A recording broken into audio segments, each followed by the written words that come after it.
Royce Amirion, I now baptize you in the name of the Father, of the Son, of the Holy Spirit.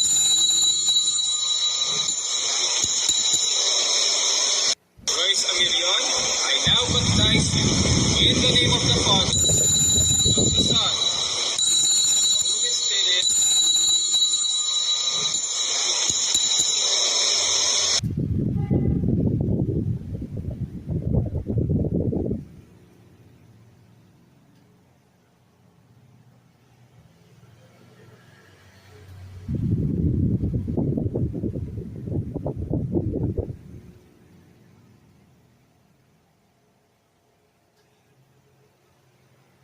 Oh my God!